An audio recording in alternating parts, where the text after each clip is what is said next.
வாழ்க்கையில் எத்தனையோ முறை புதிய விஷயங்களை முயற்சி செய்ய பயந்து தயங்கி நின்றிருப்போம்.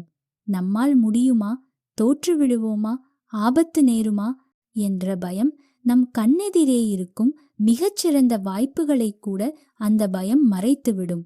அதே போன்ற ஒரு பயத்தோடு பறந்து விரிந்த கடலையும் சீறி வரும் அலைகளையும் கண்டு மிரண்டு போய் கரையில் நிற்கிறது ஒரு சிறிய கடற்கரை பறவை குஞ்சு.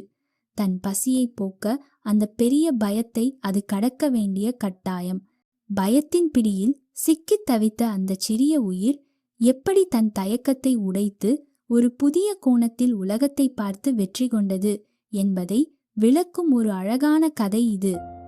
ஒரு அழகான கடற்கரையில் ஒரு சிறிய பஞ்சு போன்ற கடற்கரை பறவை குஞ்சு தன் கூட்டத்துடன் வசித்து வந்தது. அதன் அம்மா கடற்கரை அலைகள் வந்து செல்லும் இடைவேளையில் மணலில் புதைந்திருக்கும் சிப்பிகளை எப்படி உணவாக தேடுவது என்று அந்த குஞ்சுக்கு கற்றுக் கொடுக்க முயல்கிறார். தாய்ப்பறவை கடலை நோக்கி ஓடிச் சென்று உணவை தேடுவதை பார்த்த அந்த குஞ்சு தானும் உற்சாகமாக அம்மாவை பின்தொடர்கிறது. ஆனால் அது சற்றும் எதிர்பார்க்காத நேரத்தில் ஒரு பெரிய கடல் அலை வந்து அதை முழுவதுமாக நனைத்து உருட்டி தள்ளிவிட்டு செல்கிறது. இந்த அனுபவத்தால் அந்த குஞ்சு மிகவும் பயந்து போகிறது. இனிமேல் தண்ணீரின் பக்கமே போகக்கூடாது, அந்த அலைகள் ஆபத்தானவை என்று முடிவெடுத்து கரையிலேயே பசியுடன் சோகமாக அமர்ந்திருக்கிறது. மற்ற பறவைகள் எல்லாம் சுலபமாக உணவை வேட்டையாடுவதை பார்த்து ஏக்கமடைகிறது. அப்போது தற்செயலாக ஒரு சிறிய துறவி நண்டு அதன் அருகே வருகிறது. அலை வரும்போது அந்த நண்டு என்ன செய்கிறது என்று குஞ்சு கவனிக்கிறது. அலை வந்தவுடன் அந்த நண்டு மணலுக்குள் தன்னை புதைத்துக் கொள்கிறது. அலை சென்றவுடன் மீண்டும் வெளியே வருகிறது. இதை பார்த்த குட்டி பறவைக்கு ஒரு தைரியம் வருகிறது. அடுத்த முறை பெரிய அலை வரும்போது அது ஓடிப்போய் ஒளிந்து கொள்ளாமல் அந்த நண்டு செய்ததைப் போலவே மணலுக்குள் தன்னை அழுத்திக் கொள்கிறது.